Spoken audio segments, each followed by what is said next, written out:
your uppercut, try to hit me in the gut, thinking that I won't react. You whispering my name, thinking I won't be the same. Turn fiction into fact. See what you didn't know, bruises that I'll never show, slipping on your every jab.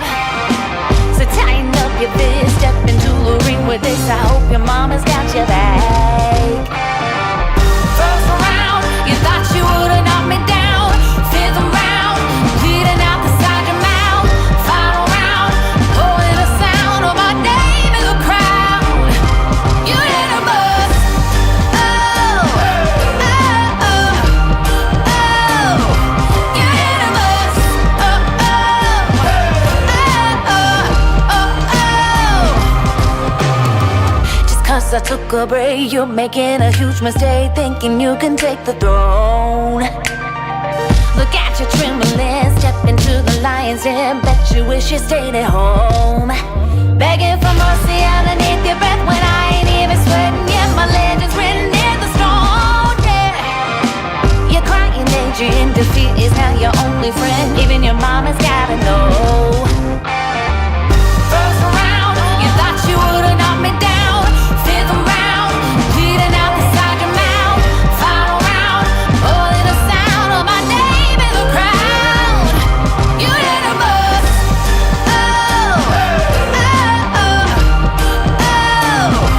You didn't bust. Oh, oh, oh, oh, oh,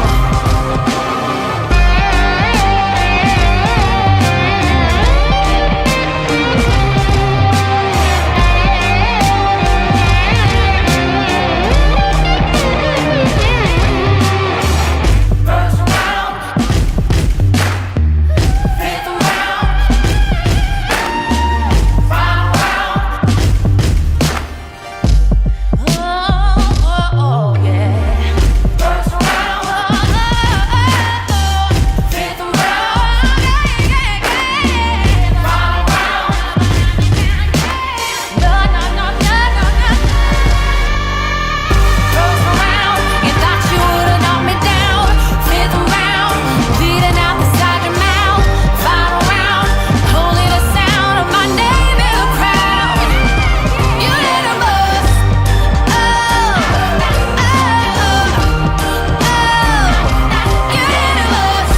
Oh, oh, oh,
Hello, hello. Welcome, everyone, to In Time. My name is Nicholas Lamar Suda. Thank you so much for joining us. So, if you've been watching the news, you're aware that temperatures have been going up and we've been breaking more records. And it's interesting, there's been this sort of fatigue, and we've talked about this before, setting in about the changes in the climate that we are experiencing. And it's sort of like, wait, the news said that we broke record temperatures for 6 days straight in a row. Yeah, but we always do that. I mean, we've been breaking temperature records for like the last 5 years. It's like, so now it's like that's not, big news anymore. But there's been some concerning news that has come out about the temperatures both in the oceans and on the land. So we asked Jason Torn and Greg, the peer review, to come on and discuss that with us, as well as 𝐒𝐨𝐮𝐭𝐭𝐞𝐫. So, gentlemen, thank you all. Hey, thanks for having me. See everybody. So, we've talked before about sort of the fatigue over the temperature. It's a record temperature again. What else is new? And it's been happening pretty consistently. But the two reports, and they're on our Discord, and we've been following this on our Discord as we do with all of the major stories that we track. Some of the changes have been very interesting in China. We already are looking at a drought. We're looking at possibly mass starvation as a result of, in part, bad economic policies, but also in large part the loss of farmland in China. Northern Africa is suffering a record-breaking heat, and as is much of the Middle East. And a story came out, I think, a day, maybe two ago, that said that the average temperature of the oceans, the surface water on the oceans, is higher than it's ever been, and it's been at a record temperature for now more than 30 days straight. So, what does this mean? Is this catastrophic? Is this, so what are we, and I'll start with Jason. Yeah, I mean, I think that this is, from a climatological perspective, par for the course. I mean, we've known that this, given the IPCC's recent reports in 2022, that we've had, no real reduction in emissions. Our temperatures are continuing to go up. We're seeing the effects of a changing climate that we expected. And I think that there's been, at least from scientists' perspectives, this is what we've been saying all along. You're going to see increased you're going to see increased temperatures, oceanic temperatures. You're going to see increased variability in atmospheric conditions, stronger storms, effects on droughts, and then effects on societal communities. You're going to see more deaths, greater impacts on areas where there are, more poverty-stricken regions. So I think that from a scientific perspective, this is what we've been saying, and now we're starting to see those effects. And interestingly enough, to add, some things we're seeing at an amplified rate. We're seeing sea ice reductions at a greater rate. We're seeing glacial melt greater than in some instances. So in some ways, the expectations of scientists they have underestimated in some respects what we're seeing. And so I think that we're starting to move into uncharted territories where we're going to see cumulative effects and outcomes that we may have in kind of a realm of confidence, but we're starting to see these things occur, and it's unfortunate that our political representatives don't recognize that, I think. So maybe I'll just stop there, see what Greg has to say. I'd like to get to Greg in a second. Yeah, I totally agree, man. Titan did send me one thing, and I just want to add, because he just picked up on this. I want to interrupt to just add this, because this was so it's a tweet from Peter Dines, and I'm going to read the tweet in its entirety. There's a little hyperbole in here, but probably not much. So it hit 49 degrees Celsius, that's 120 degrees Fahrenheit, in Iran today. Parts of India are hitting 46 degrees Celsius, 115 Fahrenheit. The Arabian Sea is practically boiling. The hashtag cyclone Baparjoy, I don't know. I feel like I probably should know what that is, but I don't. Is hitting 115 miles per hour and is about to hit land. This is at 1.3 degrees Celsius over. How long before this whole region pushes into the absolute limits of human survivability? That's 120 in Iran today. Greg, yes, please. Yeah, I mean it's crazy. I mean the 110. I actually, I turn into a tomato basically in the sun, but I still like some sun on my skin. I don't know what it is. I like that feeling of like, when it gets up to there and you can like feel the sun on your skin. I enjoy that. And my wife hates it, but man, I'm telling you, we got it to 110, which is 43 degrees Celsius for reference. And it was like last year. And I mean, the sun and the heat starts to be caustic, where your body is like literally going like, this is not survivable. You have to go inside, and you have to get out. And it blows my mind. The things that were happening during that heat wave. You had like planes unable to take off because the wheels were starting to melt because of the rubber and the asphalt. There's like, things like that where you wouldn't normally think about it.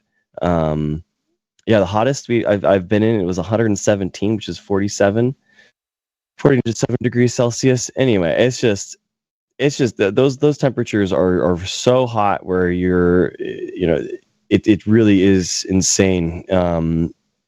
You're just living in this pocket of AC. That's basically the only way that you're able to survive. And thinking about that, where it's like, well, now where's the energy coming in order to run your AC?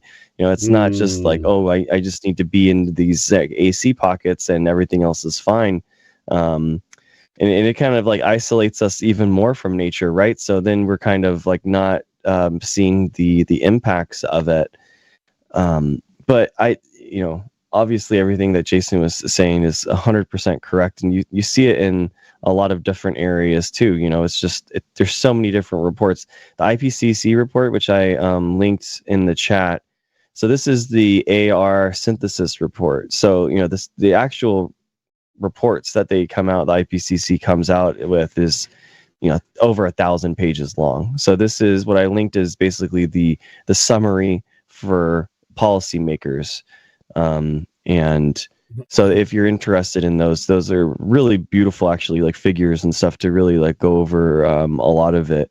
But I think the take home message is that, we are on the path of, like, I would say, according to the figures, I'm not an expert in this. Jason is the expert. But I mean, according to the figures, I mean, we have some ability to still divert, a lot of this. I don't think that we're ever going to go back to, we have some ability to do it. And we have uniquely, mitigate. I think what's really interesting is that in the figures, figure 7, they talk about basically what's our bang for our buck. I think it's really interesting to talk about mitigation options and bang for your buck, and what are the cheapest ways to reduce CO2 emissions. And by far, in a way, in figure 7, when you go down, basically the blue on the right is like this cheap, easy wins that we can get. And that's solar and wind. By far and away, solar and wind is the best CO2 net emission reductions than anything else. Less than, reducing methane from coal, oil, and gas. Less than bioelectricity. Less than geothermal and hydropower. Less than nuclear. Less than fossil carbon capture and storage. So it's just, we need to start implementing these things like in mass scale. And I think the nice thing about it is that solar and wind is also, renewable and sustainable, right? That's kind of the whole point. Renewable meaning that the source in order to run these power plants was keeps on happening versus like a finite amount of energy. And so we implement these things, and the sooner we implement them, the more return on investment that we get, I think. And hopefully, a lot of those Inflation Reduction Act, which is really a climate change bill, but the climate change elements of the Inflation Reduction Act start investing more into that solar and wind, so that we can have decreased electric costs and those decreased CO2 emissions too. So, one thing we talk about is what is habitability, and I think people don't really think about it or understand what we mean when we say that. And what we mean is where basically a human being can survive without any kind of mechanical or other kind of assistance. So, just food, unlimited supplies of food and water, and presumably clothing. What is human habitability? And the temperature is about 108. So anything in excess of 108, it doesn't matter how much water you drink, you will eventually die from it. And so there's habitability numbers for temperature, pressure, anything above. I think it's 22,000 feet. And the air pressure gets so low that without assistance, you may live for about 2 weeks, but you'll eventually die. So there's a number of zones, obviously, on the planet that are already uninhabitable. In that sense, without either air supplies, air conditioners, some kind of shelter, whatever it is. So areas on this planet, obviously Antarctica being one of them, and a few others. And so what we're talking about, it looks like, is dramatically increasing the numbers of areas where, without some kind of specific assistance, without using our brains to come up with something that's gonna make it so we can survive in it, these areas that were formerly habitable no longer will be. How much of the planet do you think, at least at the current rate, will become uninhabitable by that metric, and over what period of time? Yeah, Either I of think you, that's sorry, a hard question. Okay. Yeah, I don't know if you can hear me. Yeah. Yep. I think it's a hard question. I mean, I think that the combinations of a changing climate, changing biomes, and changing ecological systems, and outcomes that are difficult to predict issues of like acidification in the oceans. So like uptake of carbon in the oceans, like at a certain point, oceans can't take up any more carbon. And then the remaining carbon uptake is left to the atmosphere. And so then so when we reach that saturation point, then the atmosphere is forced to take up all that the carbon due to CO2 and other greenhouse gas emissions, which suddenly has a ramp up of temperatures. So it's not like it's this linear process where we can be like, okay, let's linearly look at increasing temperatures. Now we're going to a certain amount of land becomes inhabitable. We can kind of make some general estimates of habitability. But again, the difficulty is not just livable land, but land also that we can grow food, agricultural outputs, shifting biomes. So like I can grow wheat in a particular region, but with a slight change in temperature or shifting of seasons, so it gets warmer earlier, then snow melt increases, there's more water runoff, so then when you get later in the season, when it's like a prime time for growth, there's no water available and the crops die. So you start to have these very complex interactions of systems which results in overall estimates like David LaBelle at Stanford's got really good work on this of 2050, 2075, how much food is going to be available. We have a reduction in food. So you can think about the amount of land habitable, but you can also think about the amount of food available. And when you combine those, we ultimately just have a problem with populations being able to have livable land and availability of food, plus water availability, et cetera, it starts to become a snowball effect that is very difficult to handle. And I think that's what we're reaching right now. We're reaching some points where we actually don't know what's going to happen. It's very dangerous. We don't know what are the ramifications of some of the implications that we're seeing. We see some of it, but it's very difficult to predict into the future. Greg, any thoughts? Yeah, and it's hard too because we live as humans near water, right? We live near rivers and oceans, so we are going to be impacted by a lot of this stuff. I mean, let's say we are like doing moderate, let's say with intermediate. So in the IPCC report, they kind of like talk about the different levels that we could do, the levels of and the categories of things that we could do.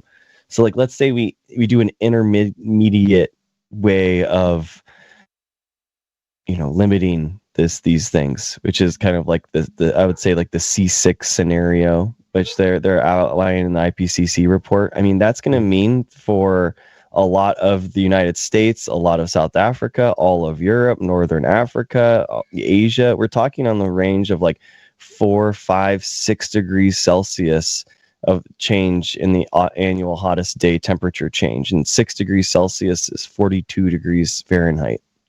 So we're talking, and that's for... Wait, as a change, no, 6 degrees... A 6 degree. I'm sorry. Was that a 6 degree change in the temperature, or an? Okay, I don't think I caught that. It was a 6 degree change. So that's a 12 degree Fahrenheit change, roughly. Well, why is this? Oh, I'm putting degrees Celsius. Oh, I'm sorry. I don't know why. What I put Google 6 degrees. I think the max estimates are like 2100 out to like 5 degrees Celsius increase. That's like the worst scenario. Yeah, that's annual though. Yeah. But it's still like per region, it's going to be different on the annual hottest day temperature change. Yeah. So that's different. We're talking about the weather extremes, I guess, right? So and they had a little blurb here that the last time global surface temperatures was sustained at or above 2.5 degrees Celsius was over 3 million years ago. Jesus. So that's like Lucy. Like Lucy was like 5. Australopithecus, I think. I don't know, but yeah, that's like a long time ago. It's pretty crazy. I mean, they actually kind of like look at these maps, and this kind of like what you're asking. You're asking for, Nick. It's like the annual hottest day temperature change, annual mean to the total column of soil moisture change. And it's pretty bleak. I mean, a lot of the places are, minus in the soil moisture change. So like exactly what Jason's talking about in like the farming. Like how do you farm when it's not droughts? It's like negative droughts. It's like way past drought. Like you're yeah. I mean, it's just unbelievable. Some of these and then the next figure is talking about the risk of loss to species, where it's just like everything is basically where you're, a good portion, 40, 50, 60% of, the places on the earth are going to be losing species, extinction events where, and the hardest places up to 60, 80, 100% are, the parts where we have the highest rates of biodiversity, like off the coast of Indonesia and on our oceans. I mean, it's as bad as you could possibly think of it. I mean, I don't understand how else to put it. It's as bad as you could possibly think, of when we're talking about, 100 years from now, if we don't do anything about it. It's ridiculous. What I want to do, let me get 2 super chats, and then I want to. I want to hear from Jason. Then I'm going to do 2 super chats, and then I want to pass it off to Xandring for a bit. So yes, Jason, please. What were we going to say? I'm just going to kind of re-emphasize what Greg is saying. Is I think that one of the biggest issues is the uncertainty about what the outcomes could be. that we have like we've talked about, like just the most basic things like increased temperatures, but we have increased, like I mentioned, like ocean acidification. So ocean acidification affects coral reefs, affects other species, which disrupts all types of food, like fish life that humans like depend upon. But it has these ripple effects, which can be extremely difficult to predict. We've talked about like increased sea level rise. People know about that. That can have dramatic effects that are very hard to estimate. We've talked about like general like aspects of ecosystems disruption. Very difficult to predict what the outcomes can be.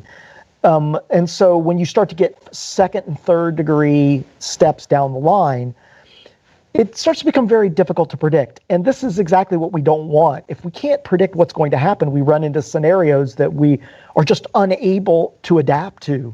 And I think that we're starting to reach these kinds of situations where we run into issues where we're like, the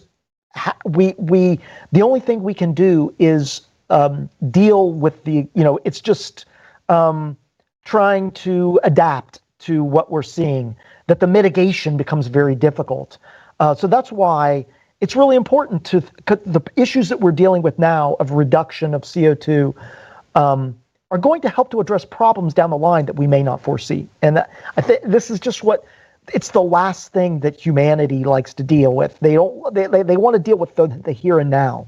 They don't care about what's going to happen 10, 20 years from now, but that is unfortunately what we're trying to deal with. The problems we're dealing with now are things that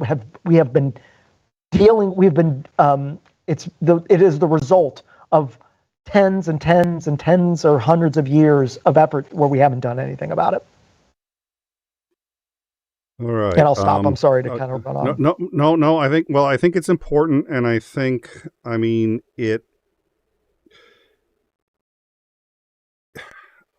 trying to figure out how to frame this and say it, because I think the problem is, it looks to me like every indication we have is that this is a genuine crisis.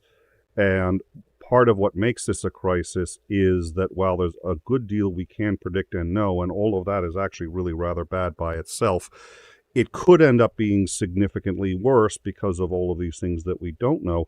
And as you had pointed out, the only way that we can make the world a better place is because the world is actually reasonably predictable. So we know what happens when we run a current through X, Y, Z. We know a lot about how nature works and the environment around us. And when we can predict where the moon is going to be at a certain point, we can actually land a man on it.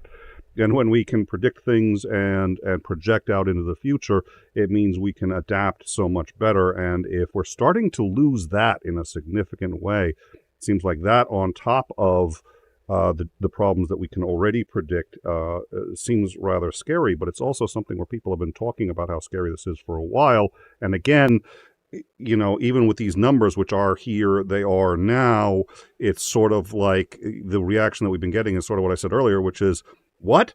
There was record-breaking temperatures everywhere.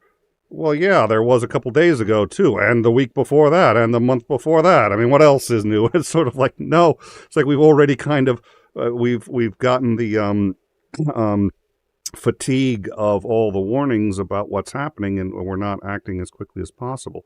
So anyways, so I think it's important. I think you were going on appropriately, Jason, and I appreciate it, and I do want to discuss that and a few other things more. But we just from Susan Niffin, I wanted to just say thank you very much. It was $10. She's shout out and said thank you, in time show, and I'm glad. I take that to mean that she appreciates the content and the guests. I certainly appreciate you guys coming on. I think these are very important topics, and I really appreciate it when someone passes on their appreciation to us and super chat. So thank you very much for that. She also did a $20 super chat. I think we had fog, mist, sprinkles, rain, thunderstorms, lightning, gully washer, flooding, and I think one more, and I got cut off here. And a tornado siren today. I live in a microclimate, and we actually it's interesting. Earlier today, it was extraordinarily hot, and then we had a thunderstorm go through, rain like you wouldn't believe, and then the sun came out and all that happened in about 6 minutes. That's reasonably common here. Mark Twain said of this region, if you don't like the weather, wait a minute, but it was still unusual. Anyways, so I'm going to pass it off to 𝐒𝐮𝐬 for a few minutes, and I still have a few more questions I want to follow up, and I want to make sure that 𝐒𝐮𝐬 gets a chance to talk about this. So 𝐒𝐮𝐬, it's all yours. Do you think that we've run out of time, or is there still time left? I believe I read some recently that India has now become the most populous country. China still has a massive amount of carbon footprint. Neither of those two countries have shown any inclination of reducing their greenhouse gas emissions. Rather, they've been expanding every year. Have we reached the point that it's like, we're not going to stop this, it's just coming and we're going to have to deal with it? Well, I am an optimist. So I think that there are a lot of scientists who believe that we've reached a tipping point where without tremendous change in greenhouse gas emissions, that we have reached a point where we're going to have increase in temperatures, whether it be 2 degrees over the next 50 years or up to 3.5, 4 degrees, that's going to occur, and that there's nothing we can do about that. I personally, I don't like to take the approach that there's nothing that we can do about it. I think that there's a lot we can do about it. I think humanity is very ingenious, and when we put our minds to it, that we can affect change, even if that there are certain scientific walls that we're going to hit up against, like there's only certain ability to remove certain amounts of CO2 from the atmosphere, or that we're already down a certain path. But I still think that there's tremendous opportunity to be able to reverse what we're seeing. So I don't think that we have reached a point of no return, but I think that it's what I don't want to do is have people have a false sense of security that, like, within 5 years we're going to be able to reverse this, or that with technology we're going to be able to solve the problem. That this is an issue that is a worldwide problem. It takes political will, concerted over a generation, or if not more, and that we have to get into a mindset that this is a problem that we're going to be dealing with for a long time, and that we have to come up with solutions that are long term. It's not just like a 4-year, 5-year thing, and then we're going to be back onto the track that we need. But that's very difficult to convince people of that, and so it is generational. I'd like to think that, like I've mentioned this before, I think on this show, education is a critical component to this, that we need to essentially be educating our upcoming generations that we need to have these issues of climate change first and foremost in their minds, so that they can help to implement solutions and impress upon the populace that we need to take this very seriously, that it is a crisis, and that we need to take it as important as a war. But I don't necessarily have a lot of faith in the older generation. I think this is a younger generation, so it's a long-term thing. I guess the answer is I am optimistic, but I think that it's a marathon. It's the long game, not the short game. Do you see things going in the right direction, or are we still heading in the wrong direction? Okay, I'll be very quick, and then I'll let Greg talk. That I don't think we're going in the right direction, and I think that the numbers show this. I do not think that we're taking it seriously. We see numbers going up.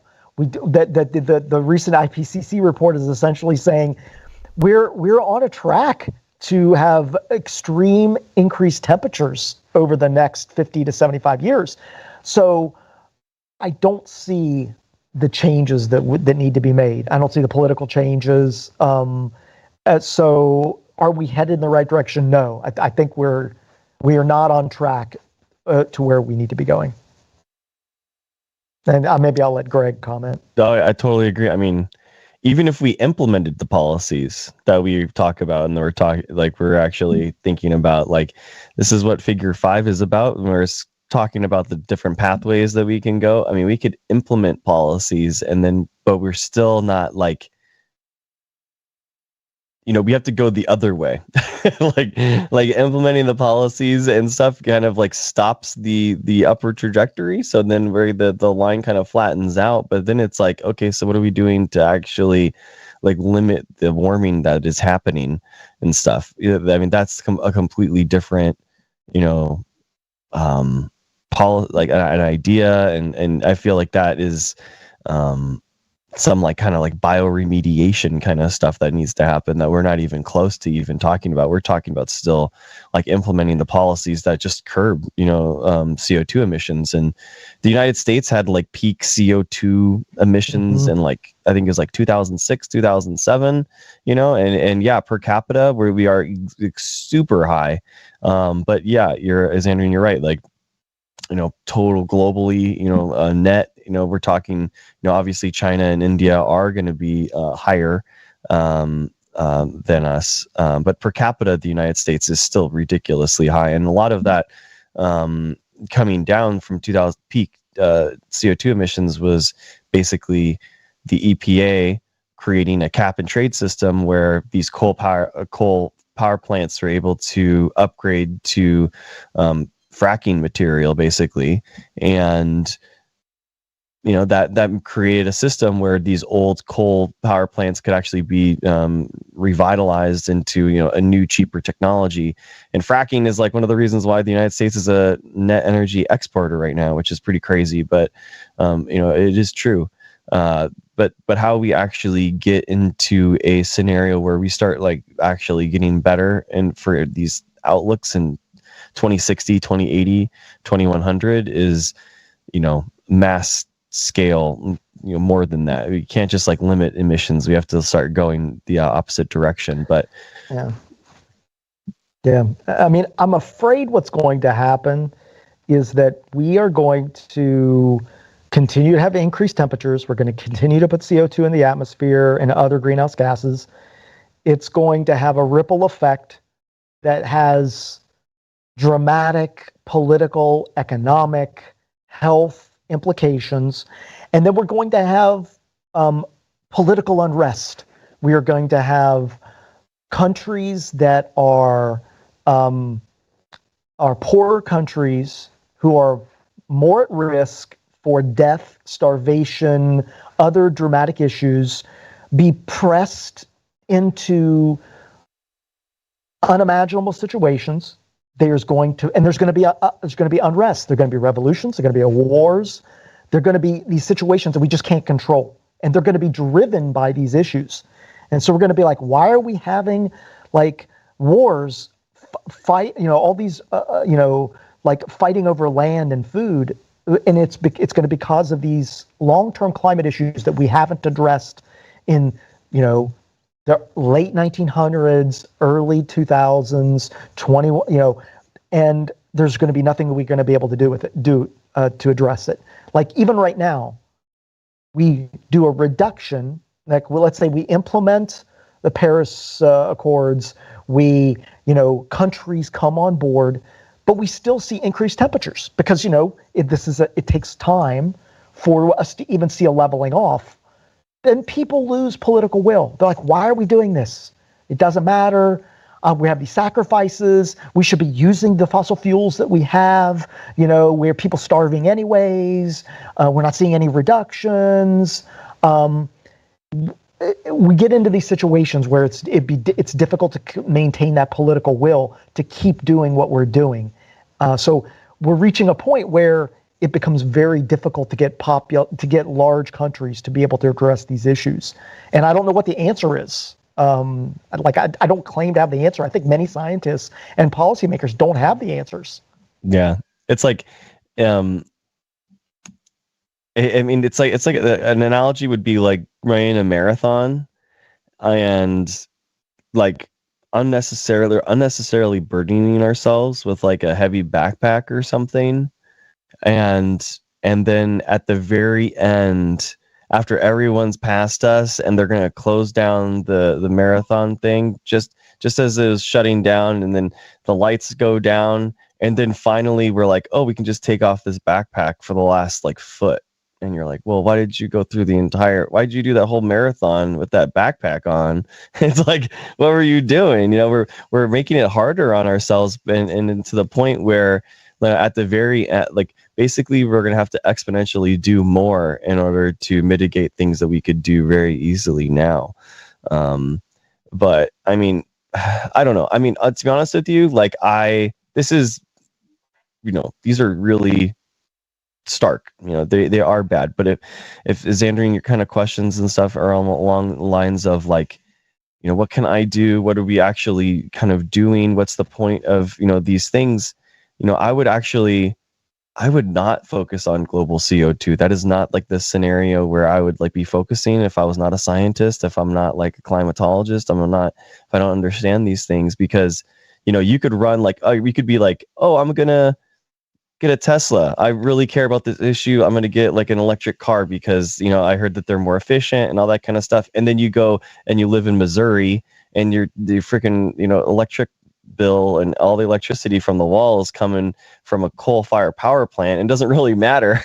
So, you know, you gotta kind of be, and you could run that Tesla, you know, and you're never going to see the CO2 ppms go down. So, you know, what can you actually do? Like, what can you actually impact in your day to day is, you know, a huge impact, I feel like, because like what's insane right now is that these are like really bad and this looks really bad in the future. But like I've seen a couple of papers now that are talking about how the majority of mammals that have gone extinct have come from like humans, and it's not CO2 ppm. It's just like the deforestation, the amount, where humans want to live, how we have habitually like made archipelagos and islands of nature as opposed to connecting them all together. So like this is all happening in the future, but then at the same time, we're actually experiencing like a human-led extinction event that we are in the midst like right now. So it's not like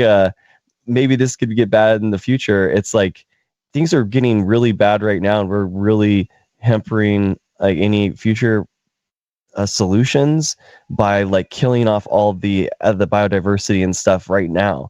So you can like have an impact on that right now by like going to zoning meetings, for example, at your local like city halls, and making sure that they're not installing, you know, parking lots to bifurcate natural nature preserves, you know, actually like fighting for those, you know, that land and that natural spaces to be you know, preserved, like creating indigenous plants and stuff, like planting indigenous plants, like the, you know, as opposed to like invasive species and stuff. You know, these things, it sounds like silly. It's like, oh, okay, you know, whatever. But those are like, if we actually did these things together, we could actually try to create some like bioremediation that's actually happening versus just doom scrolling this IPCC report.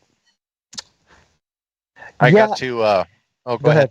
No, go ahead, as Andrew. Oh, because I'm going to completely derail the entire what you're talking about. So if you have something relevant, now is a good time. Okay, well, okay. The only thing I was going to say is I mentioned this a lot when I talk to people, is that I can understand the feelings of like helplessness with climate because of like what Greg is talking about, and that there are other things that may be peripheral or not directly related that we could focus on that has an effect on our lives right now.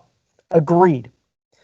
The problem is that by not addressing what we're like the amount of greenhouse gases that we're putting in the atmosphere, we end up reaching a kind of scenarios that are absolutely impossible to do anything about. So we you know, these destructions of ecosystems, increase of sea level, you know, shutdown of the oceanic currents, of thermohalines. we, like increasing temperatures which result in increased storm activity. Like these are things that once we're on that path, we can just do absolutely nothing about.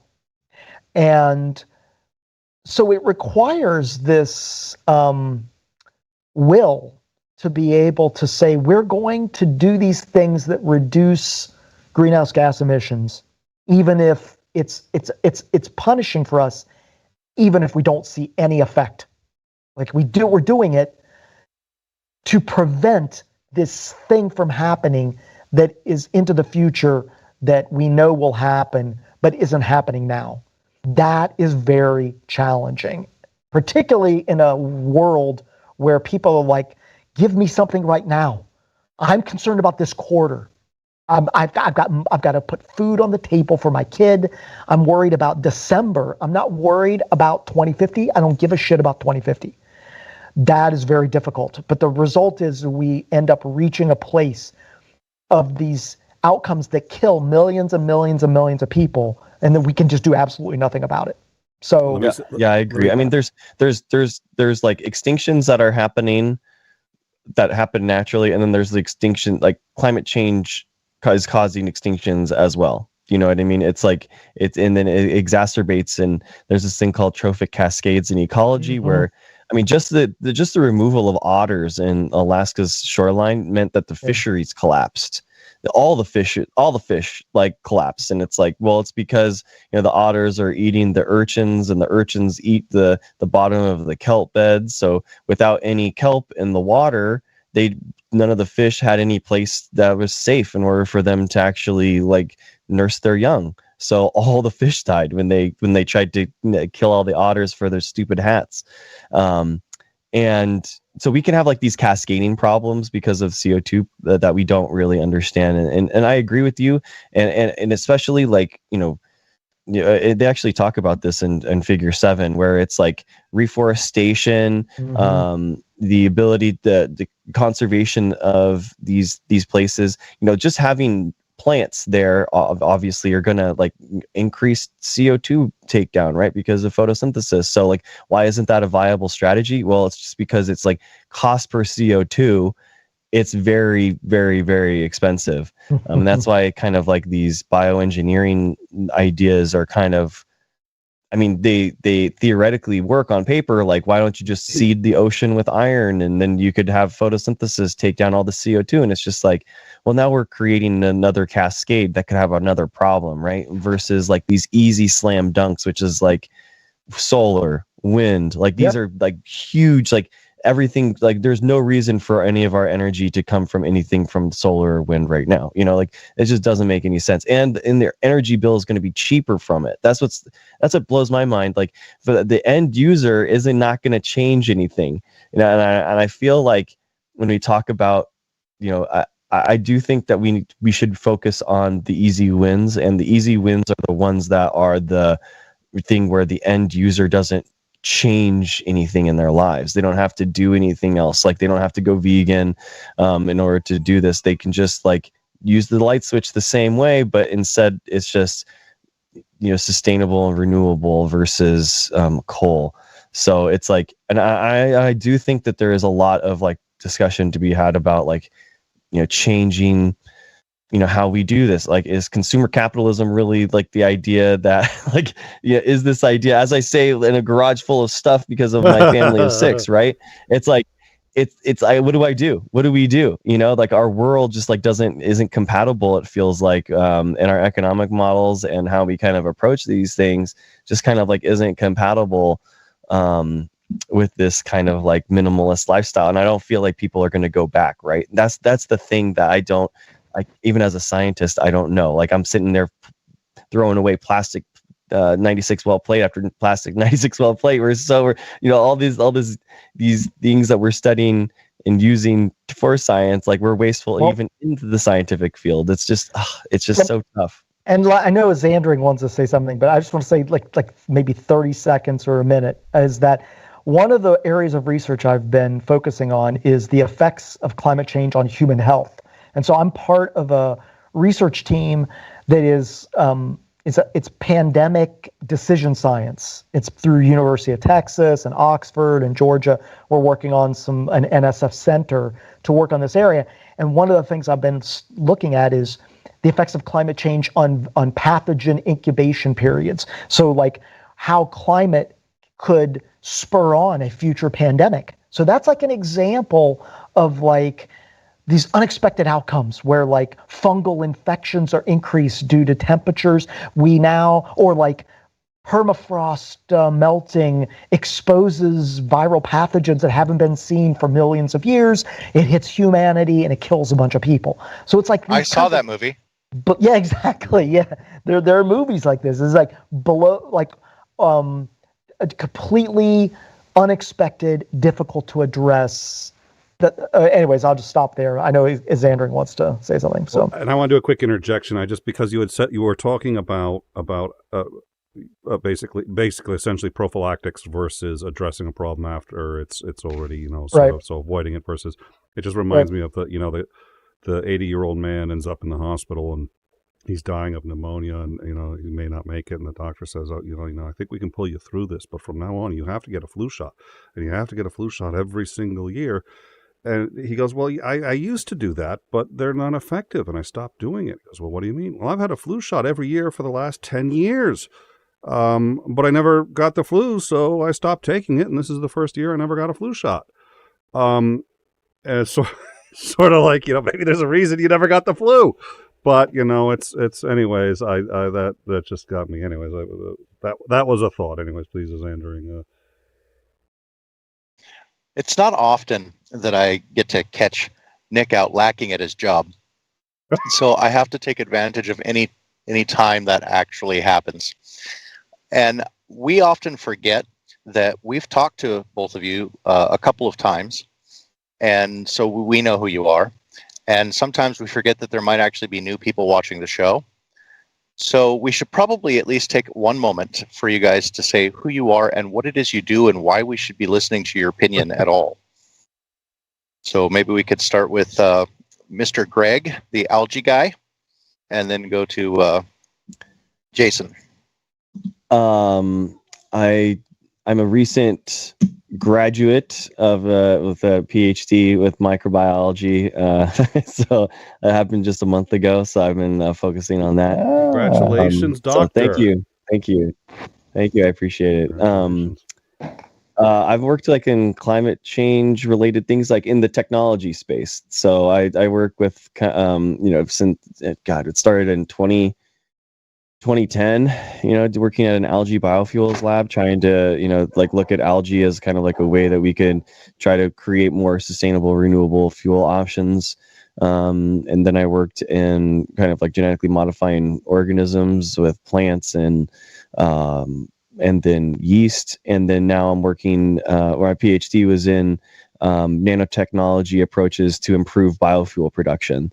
So using new unexplored the latest in abilities that we can use nanotechnology to better that stuff. So, I honestly though I would not even think that. Don't think that like because of we have the credentials or anything that this is what it is. I really feel like this is better if you really are interested in this. Like, read the wealth of information that's out there from the experts that are putting it out there, like that IPCC report that I linked. Like if you're interested in it, look at the figures, look at what we actually know. It's incredible, and these authors and these scientists like deserve that highlight. They deserve that kind of attention to detail, because they're going through this meticulously and this is their life's work. And if you're really interested in it, don't listen to me, listen to them. Go ahead. I was just going to pass to you. Okay, so my background is in climatology. I have a PhD with a focus on climatological impacts with agriculture. And so a lot of my research, I'm at the University of Idaho currently. I have a research appointment, and I work actually for a modeling institute. I work for a molecular modeling institute that has connections with molecular modeling and climate change. And so a lot of my research is, again, focused on climatological impacts with agriculture and human health. I've been spending a lot of time on the human health piece recently. I've done a lot of work with COVID and effects of climate and related to pathogenic influences. And yeah, so I'm really interested in this intersection of climate effects on different disciplines, and I use a lot of mathematical modeling techniques to explore these relationships. So I do a lot of machine learning, and actually more recently I've been doing a lot of large language modeling techniques and trying to connect that with climate change. And I can talk more about myself. But yeah, go ahead. Well, so I mean, it sounds like we're talking to people who at least know what they're talking about. So that's always a positive. You're going in the right direction there. I've got to touch on these things. I know I am always the one that has to bring these up. I think it's important because this is an educational show. So, and it's all of the talking points that I still constantly hear from people who don't believe climate change is an actual issue. And I'll go across a couple of them. First one, solar cycles. Solar cycles are what are driving a lot of the temperature issues that we're seeing today. We've had some solar minimums in the past, and now we're having solar maximums.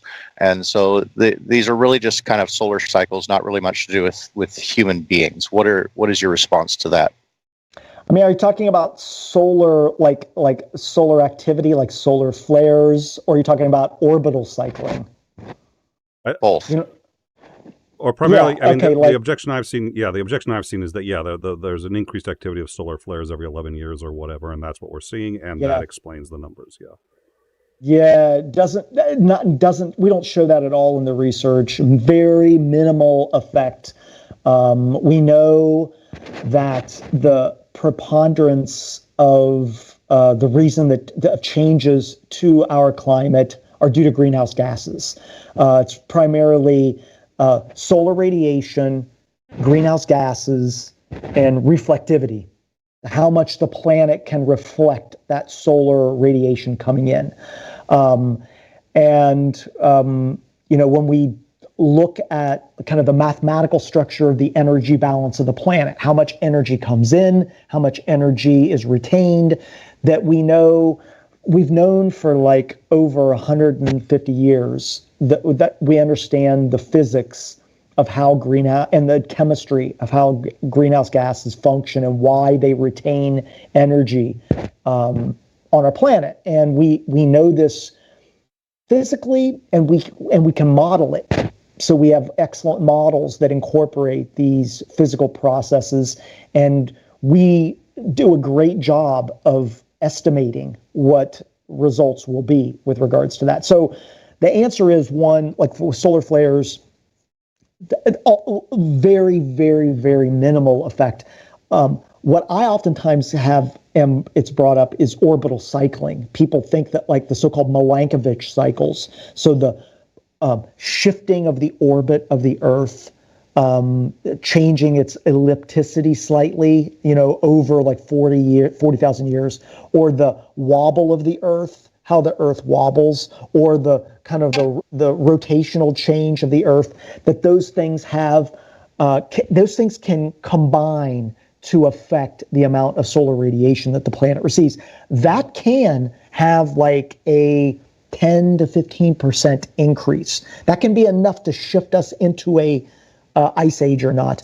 But in general, it's greenhouse gas emissions which are the driving force of why the Earth retains energy.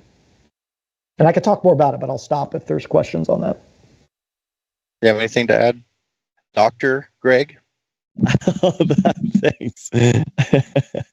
Man, I don't talk about this at all. Basically, this is like the second time ever talking about this. Is I like in my high school days, I always was a biologist, but I thought it was just so stupid that humans thought that they were so cool that they could actually impact the Earth and change the climate and stuff. I thought it was so silly. So I was very skeptical about it, growing up. And it was partly because I watched one of the Penn and Teller's BS, show, and they had kind of like this thing where it was like a contrarian, hot take kind of thing, and it really influenced my thinking a lot. And I changed my mind by basically trying to do my own analysis and my own research on it and trying to see what the experts say, not just hear what I wanted to hear about it. So any of these kind of like things, basically they're questions that have already been like asked, and in the papers they've already been addressed, and they've actually kind of like changed the entire experiment around these questions. So like, for example, the Keeling curve is, really popular. It's like the hockey stick graph that everyone talks about.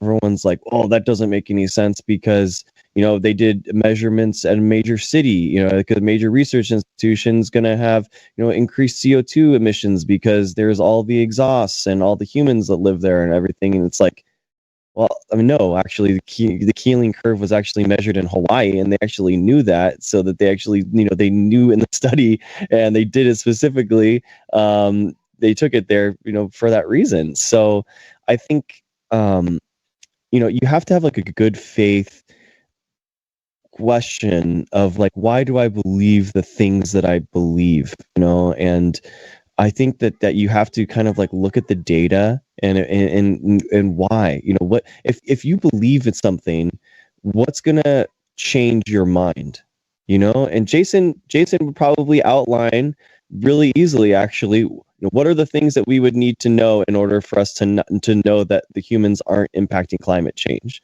It's actually, pretty easy. Like we have experiments that we would have, and we would have, expected results, and we could do a bunch of testing different ways. And I do too, it's so, but a lot of the times that people ask these questions, they're not willing to like really think about it, and think about that. And cause it's like, well, why would you trust science now? Do you know what I mean? Well, if we are so, if like, how do you know sunspots are real? Because of physicists? Why do you believe physicists on this? Like, for the physicists that agree with climate change. Do you know what I mean? It's just kind of like, that's a great point. So like, so they're picking and choosing what they believe. If you say, well, it's because of the tilting of the earth or whatever, that was also discovered by scientists. So you're like saying, well, I like what scientists say here, but not here. And you're just arbitrarily, that's a really good point. Yeah, I talk about in my lecture fan debate that I just posted. We go into this, and I talked to him, and he outlines like his thing, and it's like, well, it's you need to talk about the ice sheets melting at a different rate, or the ice sheets and all this kind of stuff. And I'm like, well, why do you think that there was an ice age, or that I don't see any ice sheets around me. Like, prove to me that we were in an ice age.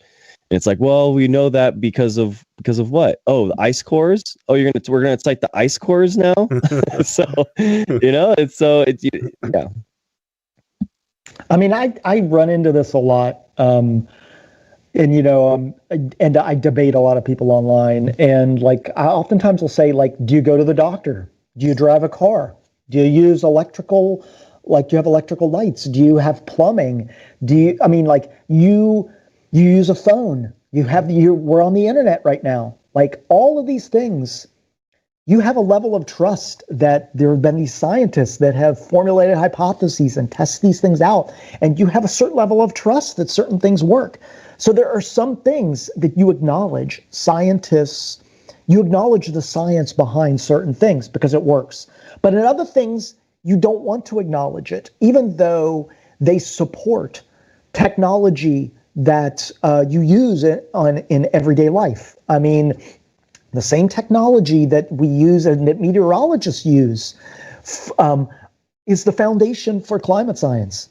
That the different types of global for climate forcing models, the GCMs, all are based on the same physical processes that we model and simulate that are used for weather prediction. So there's all kinds of things that we could point to that, but there's a certain level of confirmation bias that people have in terms of what they think, that they have a certain view that may be influenced by other aspects of their life that prevent them from acknowledging certain scientific viewpoints. Going then, on to, go ahead. No, go ahead. Go ahead. There's just a couple of these that I kind of want to get to because I keep seeing them over and over and over again. So I like having them addressed. So it gets tiresome to keep pulling up some of the same old arguments that seems like they've been debunked several times. But somebody out there is going to be new and see this and find some nugget that's going to cause them to start questioning. So I always want to get these points out to be responded to. No issues in the U.S. We go through issues like Hillary's emails once ever, and then nobody ever brings them up again. I don't know what on earth you're talking about. Recycling old garbage? Of course. No.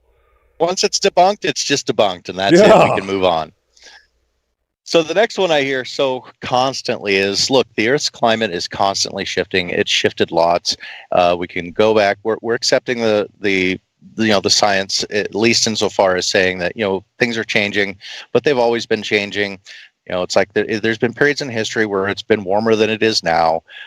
This isn't a big thing. It's not surprising. We should be expecting this, and we'll be able to adapt to it just fine. Why the sudden craze now? Okay, that's a good one. I hear that one a lot. The Earth's climate has changed. That's correct. The most dramatic aspect here is anthropogenic climate change. We as humans are rapidly changing the climate, and we can see that as evidenced with the CO2 measurements and greenhouse gas measurements, looking at increased temperatures and combining that with our knowledge of physics and our atmospheric systems. We can see that we are rapidly changing our climate, and that is the problem. That the Earth's going to be fine. The Earth will rebound. But when we change our climate in such a short time period, it has dramatic effects on ecosystems and systems that affect humanity, affect animals, plants, and humanity. Now, if we wanted to go back and live, 2 million years ago, where there was increased temperatures, I'm not sure we would want that. That would be a very different world than what we see today. But the issue is really that humans are changing our climate, and we're doing it at a rapid pace, and that it's more rapid than that the Earth can compensate for. So we're the result of putting so many greenhouse gas emissions into our atmosphere. We're trapping energy and increasing the amount of heat being retained that causes these unexpected outcomes that we're seeing. And so I would also mention that just increasing temperature 2.5, 3 degrees has tremendous effects on our ecosystems and our planet. So again, the planet's going to survive. It's just going to kill off a lot of animals and humans. And I think that that's what we should be concerned about. Not that it's just, we can just revert back to a time period that it was like 2 million years ago and the Earth's gotten warmer and cooler in the past, big deal. The effect is, what is it going to do to the sensitive balance of our planet? And I think we're seeing those results right now. Go ahead, Greg. Yeah, I totally agree. I mean, we're in an awkward scenario as humans, right? Where it's like we have to kind of like create the stasis for the things that are kind of moving. We have a biological ability for us to live in a certain area, and we focus too much on humans. Obviously, the humans and their brains are kind of like separate from nature, but human health is tied to environmental health. They're one and of the same. And I'm sure Jason could talk more on that. But the idea is like we have, like, for example, there's things that happen in nature constantly that are really bad for humans, right? Like fires happen in nature, and they're actually a really good thing for the environment, right? Because we were actually releasing all this trapped organic material that from the detritus. We're actually allowing for new spaces for new plants to grow. That new plant growth is better for herbivores and the carnivores that live on them. But like, we have stationary buildings as humans, so we're kind of trapped in this place where we don't want fires to just ravage through everything constantly. That's kind of the same thing with the climate, and where the CO2s in the atmosphere is kind of all coming together, in that we need it to be like habitable for us and everything else at the same time. So it's just, it can't. It does change, but humans are causing it to change faster than it is, and it's going in a way and it's changing in a way that's not good for us, the planet, and that's not good. The other one doesn't necessarily address climate change itself, but rather some of the solutions people are proposing for climate change, and it's been coined by some as dirty green energy. And the argument, as far as I understand on their side, is that the whole green energy craze is one big boondoggle. It can't deliver the things that they say it's going to. It's far more carbon and pollution intensive than they want you to think it is, and that it's really just in place to enrich special interests and certain individuals that are kind of investing in this kind of technology. That wind and solar can't be currently reliable because we have problems with energy storage, and the wind doesn't blow all the time, the sun doesn't shine all the time. I'm sure you've heard this over and over and over again. Could you maybe address some of those? You want to take this one first, Greg? I mean, I can if you want to, but I'll let you have an opportunity if you want. I mean, green energy is basically these fields are very new, and what's happening right now is that that why I talk about algae biofuels a lot. Algae biofuels is the ability for like all of our cars with combustion engines to actually run on renewable and sustainable fuels that made from algae. And it's like, well, why isn't that just happening? And it's like, well, I mean, we're not subsidizing it. Let's just talk brass tacks, right? We're not subsidizing these green technology fields, versus, oil and gas. Oil companies get a ridiculous amount of subsidies on the tens of billions of dollars every year in the United States. The most profitable industry of all time that's ever existed is somehow getting subsidized on top of that. And I don't understand why that's happening, but that's just what it is. And for what it is, oil companies are not making a product, in my opinion. They're just refining a product. So those carbon bonds have already actually been made by plants that are hundreds of millions of years old, and basically oil companies are taking that compressed plant material, extracting it, and then purifying out just the lipids, which is what we use for oils and our gas. So the idea is like, well, we have to create that with an algae. We have to actually create that tank that the algae grows in. We have to hire the person that actually goes into and runs those tanks. We have to purify the algae. We have to purify the lipids again. So, it's a process that just takes more time and resources, and we have never done it before. So of course it's going to be inefficient. It's the same thing with like, the lab grown meat kind of thing, where it's, okay, per CO2, maybe it's not like super, efficient yet, but at the same time, this economies of scale, right? The idea of, once we start doing things with a lot more gumption, with a lot more money, with a lot more greater scale, the cost dramatically decreases. And if we shift our subsidies from these fields and these companies that are literally killing us to something more renewable, I think that we would see a lot more return on our investment.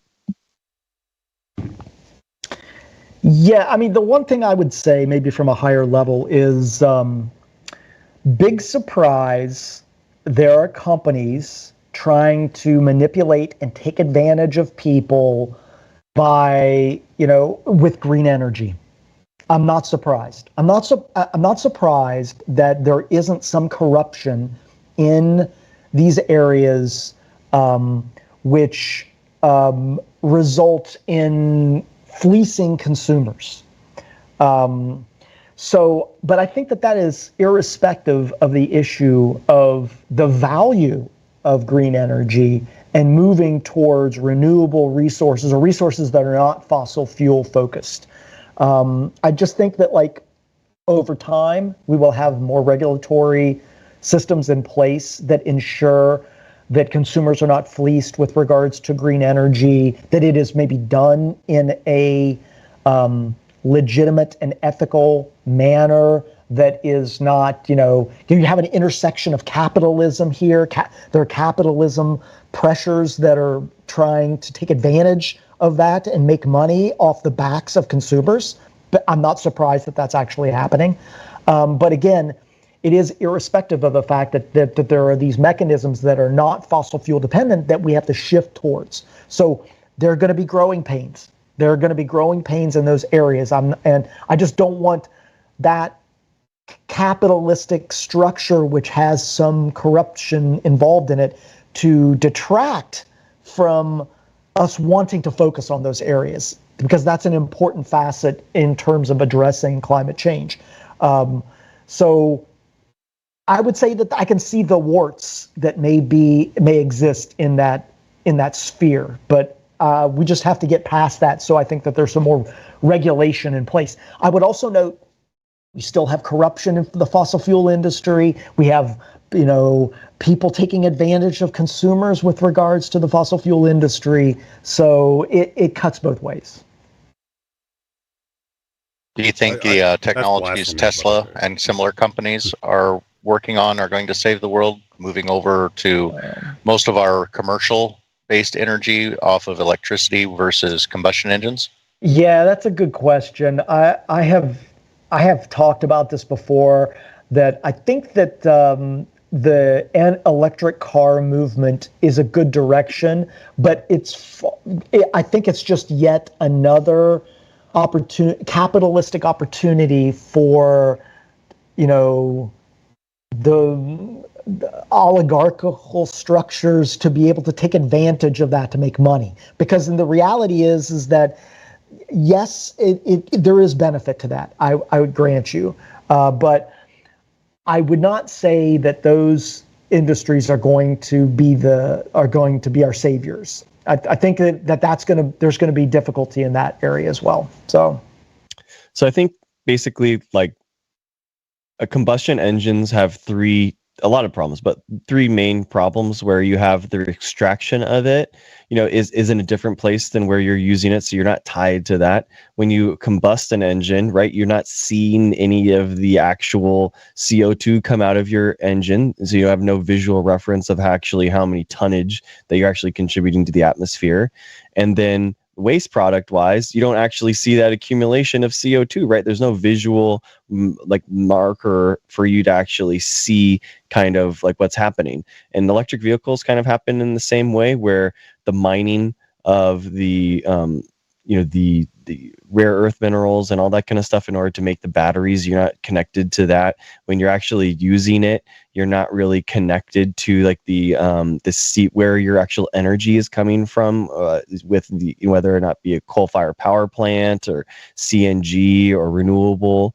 And then at the end, in the waste product, just like CO2, how you're not really seeing the gauge of how much you've contributed. You kind of have no idea, where the battery waste is going to happen. And these are kind of all those three elements before, during, and waste products. We're kind of repeating the same problems.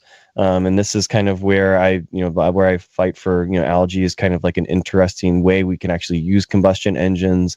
My 92 Ford Ranger can actually become a renewable fuel car.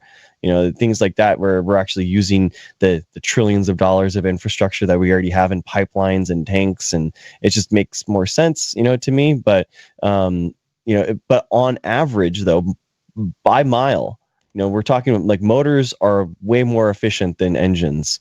So it is good, but it basically comes into the same roadblock that nuclear has, is that basically batteries.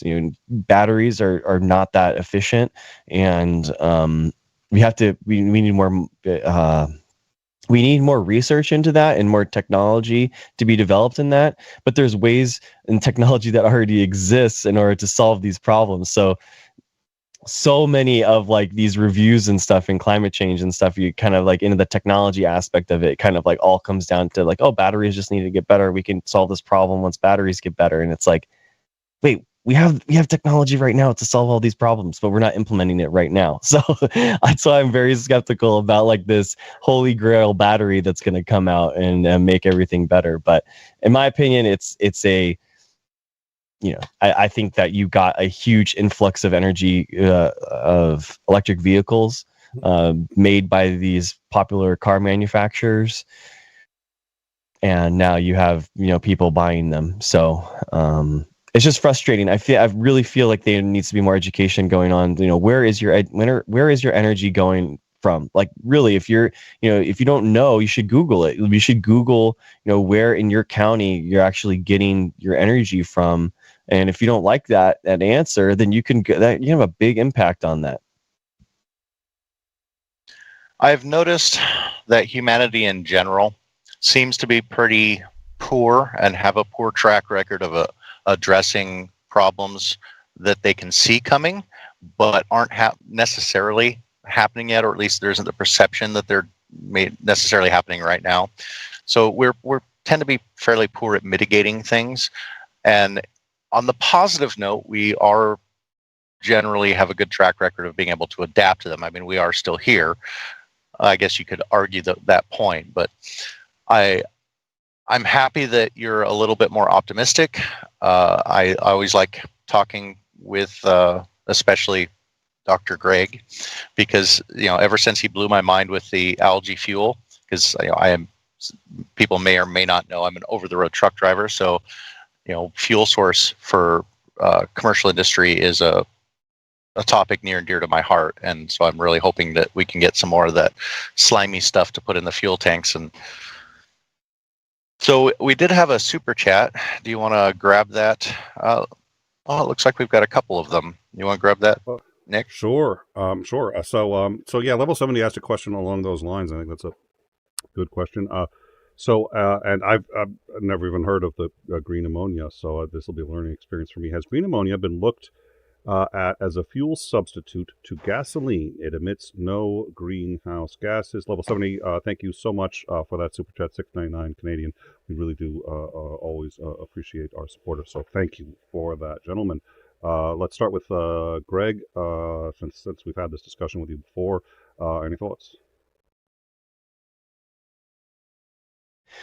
I am doing a Google search of what exactly it is, but I think it looks like it's basically like capturing ammonia, so and then using that as a fuel source. You know, so that's, you know, any type of capture is usually pretty good, right? That, you know, the problem with a lot of stuff. I read a paper recently where it's like, you know, methane capture was basically, you know, they thought that they were leaking like 2% of methane because they were burning off excess methane, right? They're capturing it, and then excess ones they're burning off. So they're like, oh, okay, it's like 98% efficient. But they actually found out with drones and by doing satellite imaging and that kind of stuff, because we can do that stuff and we can shoot wavelengths down that excite specifically because of ammonia, or methane, excuse me. We actually know that these burn-offs are actually way less efficient than we thought. It's about 92% efficient. So it's about 4 or 5 times worse than what we thought. So that's when I think about this stuff, when you're capturing all the gases or capturing ammonia sounds good. It's just, how does that happen? Well, you know, where does that thing where, you know, what's the next step? And I don't think that there's any single solution. You know, that's, you know, there's not going to be a single like death nail, like this is it, we did it. Because even if we, just like we were talking about before, even if we solved all of our CO2 problems, we still have like all the animals that we're killing, right? We have the mass extinction event that humans are causing right now at the same time, and we're kind of pushing on both. And you know, like so in the last 50 years, the wetlands that have gone extinct, over 90% of the wetlands have come in the last 50 years. So like all the wetlands that have been extinct, 90% have gone extinct in the last 50 years. So I don't think, a lot of that is probably to, anthropogenic, climate change maybe, but a lot of that is also due with humans and our activity. So, when I look at things like this, I'm like, okay, cool, research it, that sounds cool. But we have to stop kind of humans killing off so much stuff, ecosystems, killing off organisms, killing off, it sounds cool. Research it. JC? Yeah. Only thing I would add to that is that I think that my understanding is that the green ammonia process isn't fully efficient. That you can do it. It's kind of like a renewable ammonia construction, like a reverse fuel cell. So you can do it. And I seem to remember that Australia, I thought I read something like Australia was working on this. It's very interesting and there's a lot of potential, but I'm not sure the technology is fully developed to be able to do it efficiently. It can be done, but I'm not sure how efficient it is. And it probably as the technology becomes more robust, there might be an opportunity there. So I know that there are a lot of people looking into it. So that's a good question. I'm an RCT member for 1 month, so thank you for that. Made a brilliant suggestion, and I think that probably is on to something here, that we do need to, in fact, save water, and perhaps one of the best ways to save water is to drink more beer. So thank you for that. I think that's that is a rule to live by. I couldn't agree more. So what I'm going to do One now, quick comment, please.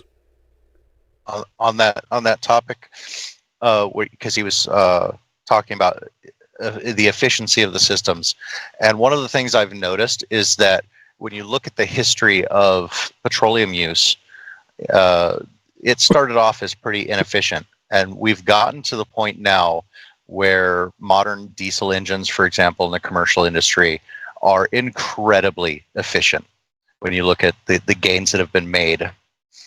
And so we're looking at systems now that are pretty much as efficient as they can be. It's like there's not a lot more efficiency we're going to be able to squeeze out of an internal combustion engine. We've pretty much hit the pinnacle of efficiency, and we've built an entire structure around it. Now we have new technologies coming online, and they're starting at the gross disadvantage of we have an incredibly efficient system now, and now we're trying to get away from it because it's damaging. And we have to switch to inefficient systems, and that makes it a really hard pill to swallow. And I think that some of the resistance to trying to change the different kinds of technology that we're using is because they haven't had the time to refine the efficiency of those systems to come anywhere close to matching what we have currently with gas and diesel. So I see that as a huge problem to overcome, and I think that that's a lacking area of information for people to learn about. We're going to need to get some of these things up and off the ground, and even though they may not be efficient now, we can get more efficient with them. That was why I was so excited to hear about the algae fuels. That's a really, really good point, and it's when internal combustion engines first started, they were inefficient as hell, and so now the newer technologies that don't have the benefit of all that research are competing in our minds with the technologies that have had benefits of a lot of research by a lot of people. So I want to wrap this up. I once again, thank you, gentlemen, both for coming on. And I tend to ask questions like this all the time at the end. So you guys probably have an idea of what I'm going to ask, because I always ask questions like this. I'm going to ask each of you gentlemen. I hope you'll take a minute to think about it, and I'll give you guys an opportunity to think about it for a minute. And the question is, for each of you gentlemen, what is the current problem that, if you had to come with of all of this, what is the current aspect, the element of it that concerns you the most, that you think is the most terrifying and frightening, that you look at and you say, wow, this is a real problem that we're not looking at? So what obstacle to overcome is the one that really is the most terrifying to you? And then, as a corollary to that, what have you seen so far that gives you the most hope that this is something where we really can and hopefully we'll find a way to overcome. So for each of you gentlemen, sort of what gives you the most hope and what gives you the most dread when you take a look at our struggle with climate change. I want to remind everybody while they think about that, so they can give us terrifying and hopefully all inspiring answers.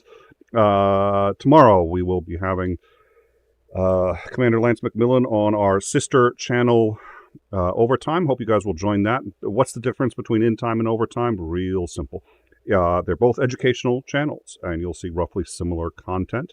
I'm on both. You'll find Xander and myself and a whole bunch of people that cross over on them. But when you're on In Time, we're usually talking about pressing current things. What's happening right now, what's happening with the Trump indictments, what's happening in Ukraine, what's happening at the UN in China, and that's what we talk about. On Overtime, we tend to talk more about philosophy, psychology, education, sort of a more evergreen content. It's stuff that 4, 5, 6 years from now, you'll still be able to take a look at. It's not necessarily as present, but it's the same, really exact same kind of content, same kinds of shows. So hopefully you guys can go over to Overtime. We are only, I think, 40 subs short of 1,000 on that, and that's actually a very important, those of you who know anything about YouTube, it's just an important thing, and it's been making life so difficult for everybody that it hasn't hit 1,000 yet. Once it does, it opens up a lot of avenues for what we can do on that channel, very similar to In Time. Until then, it's kind of kneecapped, and that's just how YouTube works. So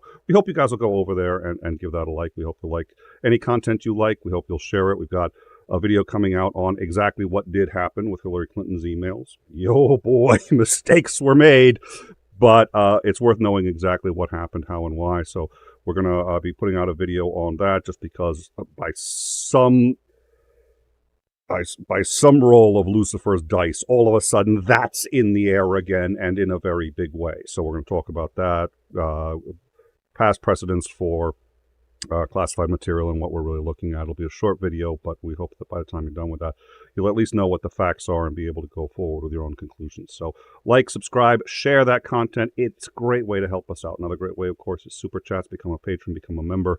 And we've had a number of members here today who have been contributing to it. If you want to just become a member and let that roll, it's a huge help. And if you become a member and want to engage and talk, we love that too. So thank you all for your support. Thank you for the likes and the thumbs up. That really does help us out. Come to our Discord. You will find all of our guests are usually accessible there. Dr. Jason Torn does have a Discord account, but he does it explicitly to troll people like me who sit there and say, Jason, how's it going? What's going on? And I have a conversation for about 4 or 5 weeks until I I don't have my Discord. Let me pick it up on the phone. I send him a text message. And he's like, wait, I don't understand I was like, oh, yeah, I've been talking to you. He's like, well, I haven't replied. I never used Discord. I was like, oh, it may be I dominate conversations just a little bit too much without realizing it. But at any rate, he technically has a Discord account, but you will not find him on Discord. Still, there are ways to reach him. He's got a channel. We hope you'll check it out. Dr. Greg Algae, Thor, God of Science. It also has a channel, and we've dropped that, and we hope you guys will go check that out, and we'll make sure those get it in the description. So thank you all very much. On Friday, Operator Starsky will be back. It looks like the Ukrainian offensive has begun. It's at its infancy. A lot of it, we believe at this point, is still actually probing attacks to really settle on where a primary attack is going to come from. None of the primary attacks, we believe, have begun, but a lot has been going on, and there's a lot to discuss with that. Operator Starsky will be joining us. We will be inviting Rick from Ukraine. Hopefully he'll be able to join us. And, of course, Commander Lance McMillan will be with us. Those are some pretty good shows, so I hope you guys will join it. And in the meantime, gentlemen, I have asked you, these conversations are always also kind of difficult because there's so much information. But first of all, it's so intertwined, so you feel like you have to be a scientist to get it. And there's just so much there. And so I guess what I'd really like to hear is, of all the things there, what's the biggest challenge? What's the thing that you look at and you just say, oh my God, I look at this and I'm kind of scared. I'm really worried about it. And then what's the biggest thing when you say, hey, look, maybe this really is something that we can beat. We just got to, dig in. So what gives you the sort of most cause for concern and most cause for optimism? And we will start with Dr. Jason. Yeah. Okay. Thanks, Nick. Appreciate the opportunity to chat tonight. And please do remind people where they can find you, and also I forgot to say, in addition to Yeah. answering the question, let people know where they can find you and what you're about. Yeah. Okay. So the two places that you could probably find me, like, I'm not really on YouTube that much. I've actually been on Clubhouse a lot over the last year. So I spend a ton of time on this voice debate chat app called Clubhouse. So if you really want to catch me, download this app called Clubhouse. You can get it on your phone. It's like constant rooms of people going at each other.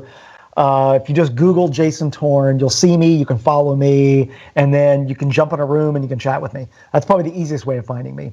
And if you want to know more about me academically, I can give you my info that way. So to answer this question, I think this is a really good question.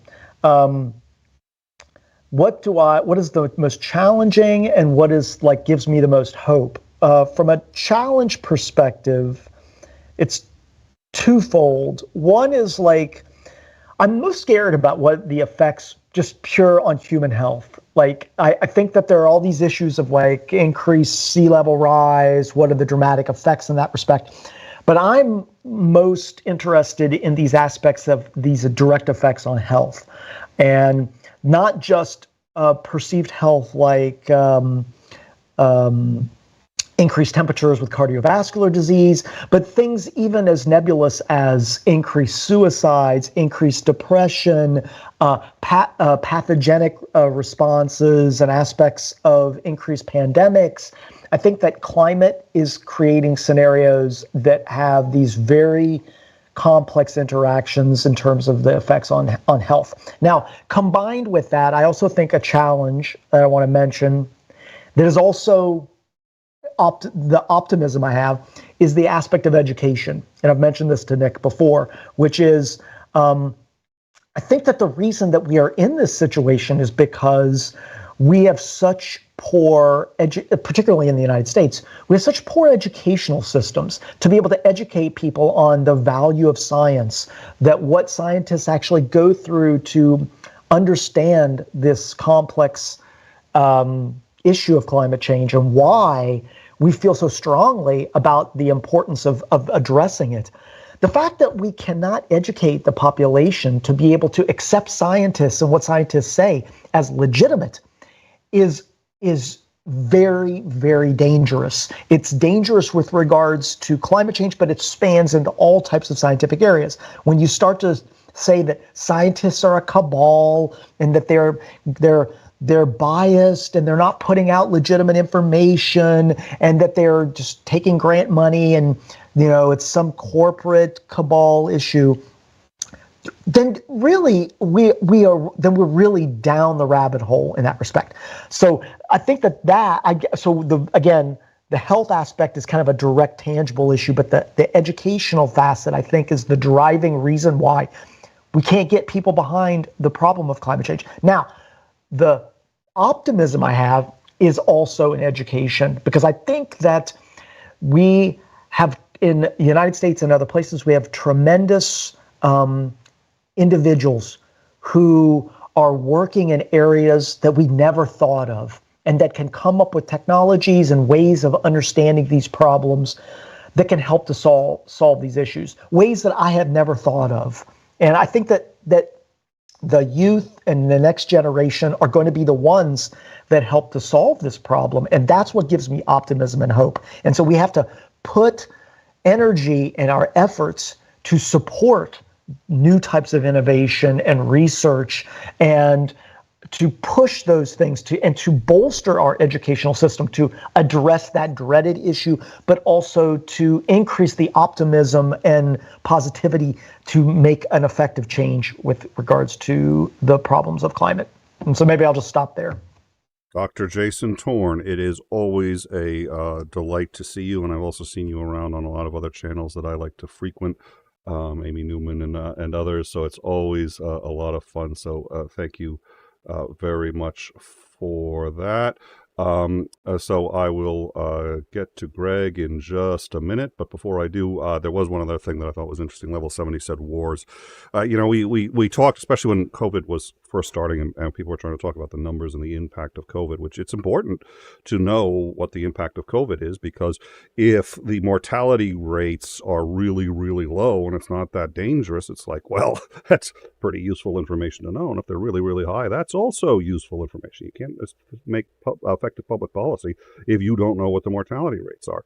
But the problem is they end up being so hard to calculate, because it's sort of like, well, at one point, the university, well, actually, it wasn't University of Texas, sorry, it was Texas General, I forget what it was. It was the largest hospital in Austin, had gotten so overwhelmed with COVID patients that just triage to figure out how serious your condition was a 12-hour wait. So ambulances were waiting for 12 hours. So if you had a heart attack, you had to wait 12 hours before a doctor could even triage you. And if you died of that heart attack, you went down as having died of a heart attack. Well, actually, you died of COVID.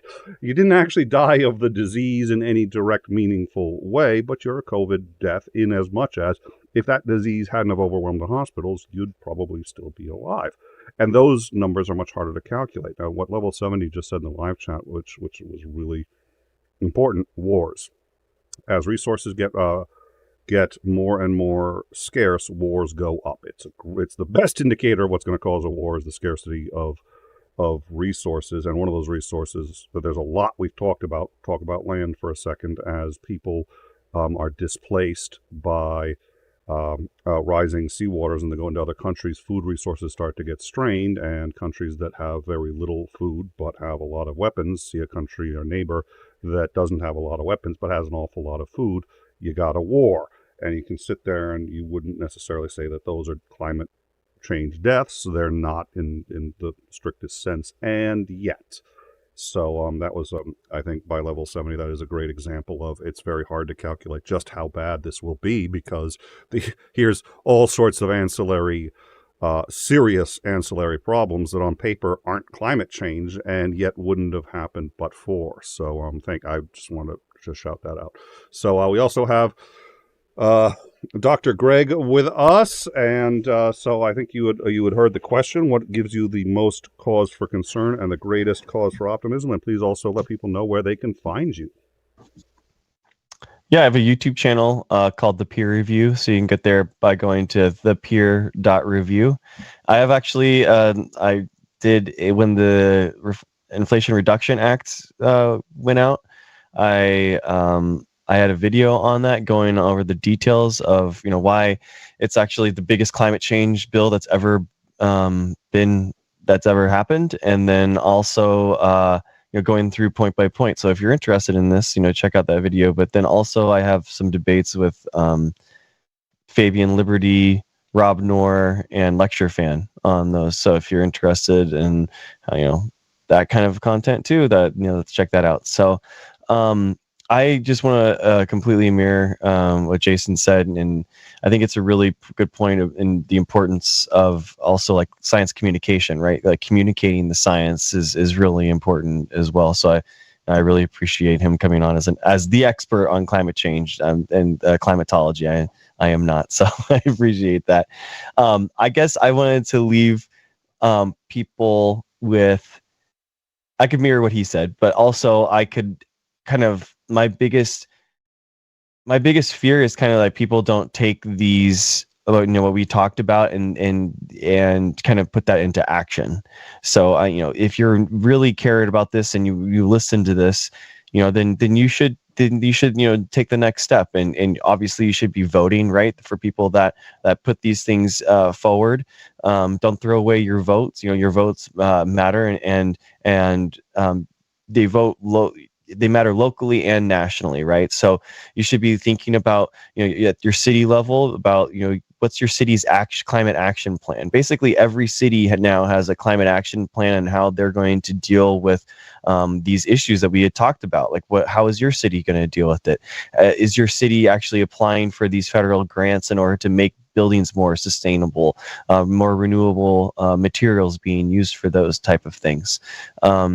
Those are big big ways that you can get involved. You can also get involved if you don't want to in voting, but you can also get involved by actually spending time. So there are non-elective positions at City Hall where you can be on boards and commissions that have big impacts on how your city spends the money that it's gotten, right? So we're talking about educational programs at libraries. We're talking about zoning boards that have to deal with where things are actually going to be placed in the city. So there's things like that. If you're interested in kind of like connecting your career to this and kind of like creating this as your job, I want people to take away that you don't have to just be a scientist in order to do this. You have two scientists here that are talking about this.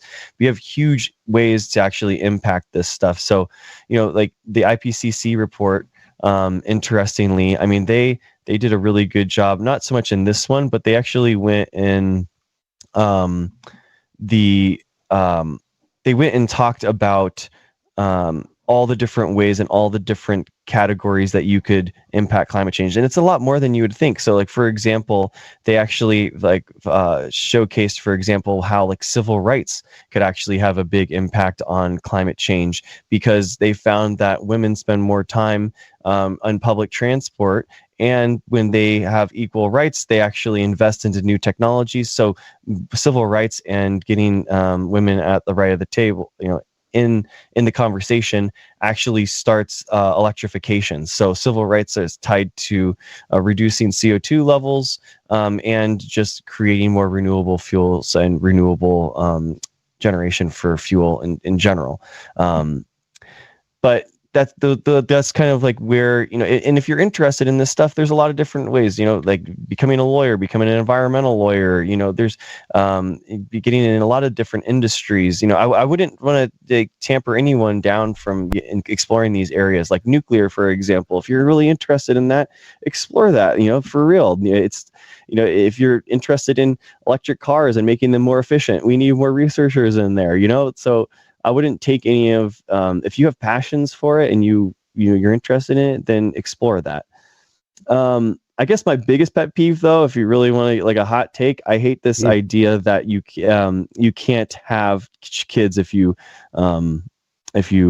care about climate change. I think that's the stupidest idea that people have, because it's like, if we want like a whole future filled with people that just don't care about climate change, the best way to do that is to have all the people that care about climate change to not have kids. Like, it doesn't make any sense to me. Like that, if think about like 50 years ago, if nobody that cared about vaccines had kids, what I mean? We're going to be worse off now, right? We're going to have kids nowadays that don't have vaccines, right?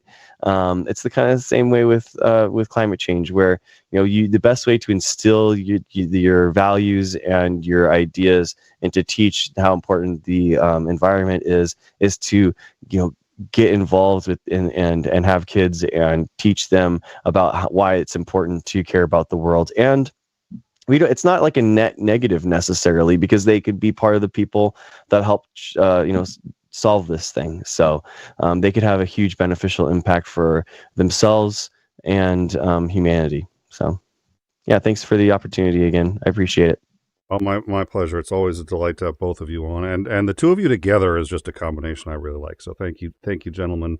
And thank you to everyone in our chat. Thank you for all the contributors, super chats. Thank you to all the patrons and the members. Once again, come join us on the Discord, and you can catch up with these conversations and more. I'm down there. Xandring, you can talk to even our famous head mod Titan. You can talk to him. He's far more popular than I am. But thank you all for joining us, and we look forward to seeing you tomorrow for Downtime with Commander Lance McMillan, and hopefully as well President Sunday and Brooks once again to sort of do a follow-up on our last show. Look forward to seeing you guys then. Have a great night. Thank you.